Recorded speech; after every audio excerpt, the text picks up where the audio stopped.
Hello everyone, thanks for tuning to Sims Workshop. I hope you're all having a wonderful day. So today we're going to be reviewing Heir of Storms. And once again, a huge thank you to the publisher for giving me a copy of this book.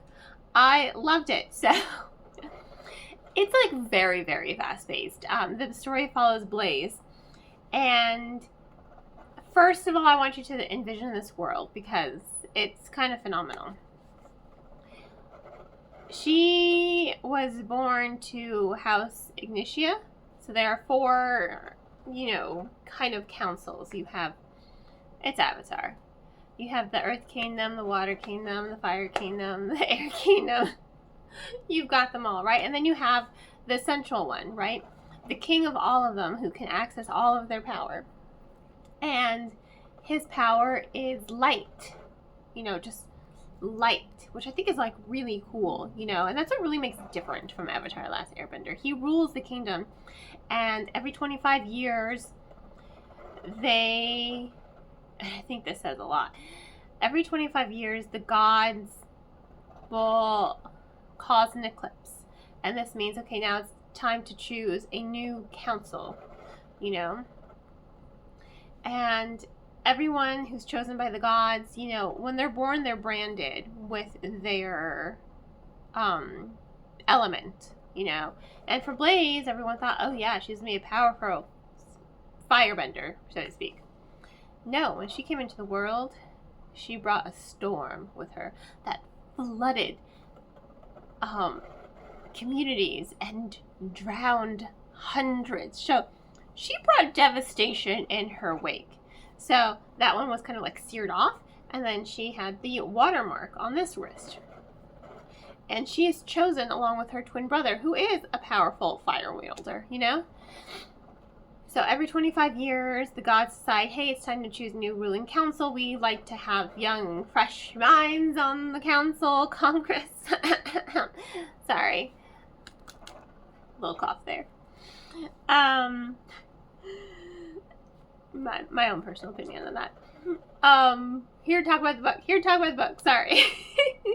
But the gods decide it's time to choose a new council members.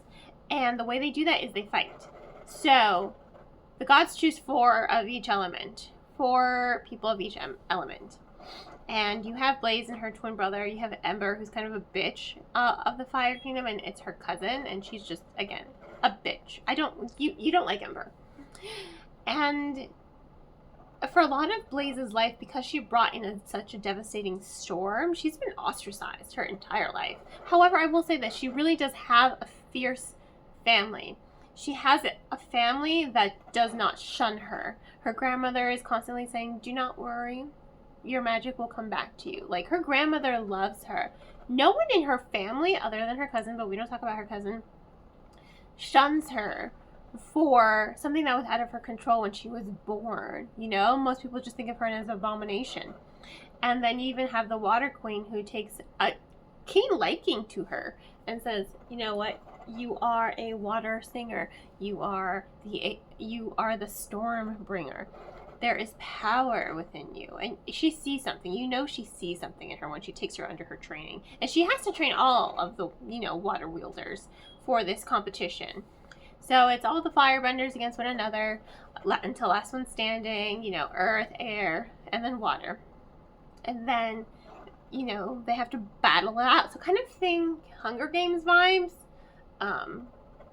Killing is frowned upon. However, accidents happen. No one dies though. Well, that's not true. People die. But they do not die in the course of the competition.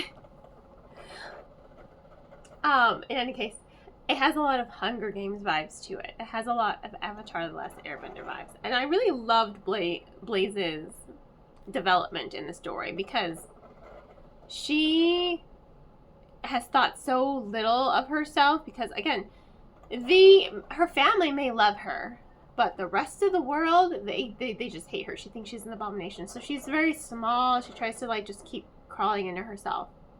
But throughout the course of the competition, and even with the, kind of love interest with the Earth Cleaver, and with the prince, by the way, they're half brothers, she forms a lot of strong friendships, and she finds her power. She finds her strength. She finds her resilience, and you know what? She learns to love herself. And I think that's really cool. I love when characters start to love themselves. I think that speaks a lot of volumes to me, because it took me personally a long time to be the person I am today, which is like super cocky and in love with myself. It's fine. It's okay. I admit my faults. But it took me a long time to like myself. So when I see that represented in books, I automatically tend to love it. Keyword. I think the author really did a good job of focusing in on her developing her power and finding her strength and finding her own sense of community outside of her family. She's learning to see, majority of people may hate me, but you know what? People who matter to me do not. People who respect me and love me for who I am are helping me get a voice, because people are helping her. People are really seeing her as more than just her destructive power that she brought on when she was born. How is she supposed to have any control of that? So it's a really engaging story. It's very interesting. And, if you're looking for something that's kind of like Avatar: The Last Airbender, but not quite there, or you like elemental magic, if you like court politics, if you like something that's similar in vibes to the Hunger Games, but not so like depressing and gut wrenching. You want something a little bit more action packed. You want something that is a little bit lighter and more about finding that inner strength, and even has a swoon-worthy romance in it. This is going to be that book for you. I really, really enjoyed it. I blew through it. It was such a quick and easy read for me. I didn't even want to put it down. So again, huge thank you for the publisher for offering this book to me and sending it to me.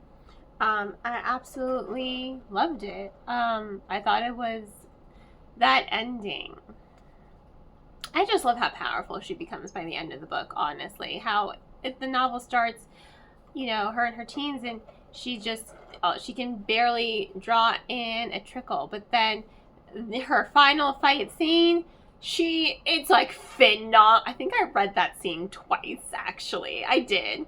I read that scene twice because it was so good to see the mean girl get what she deserves. And just to see the extent of how Blaze's power grew, like, oh my god, that scene is going to play in my head repeatedly for forever, because it was just powerful. It was action-packed, and for her to be like, I am the Heir Storms. I'm like, yes, you go, girl. You go, girl. I thought it was phenomenal that she's going to be the new queen of the Aquatori, because that's what the Water Kingdom's called. That's what they're called. Inacia, Aquatora. I forgot about Air and Earth. But super quick read. It's engaging from beginning to end. It really focuses in on, your main character discovering her power and regaining her agency and taking back all the slurs that people have called her entire life and reworking them to fit her own narrative to empower herself. And I really just like that. I love that so much. The whole book is worth it just for that scene at the end for when she beats up the mean girl. And I'm like, yes! Awesome! That scene's gonna live rent-free in my head forever. 100%. In any case, thank you all for tuning in to this review of Heir Storms. Highly recommend it. Please check it out. On that note, please don't forget to like, subscribe, and share with all your book-loving friends. I hope you all have a wonderful rest of your day, and as always, happy reading.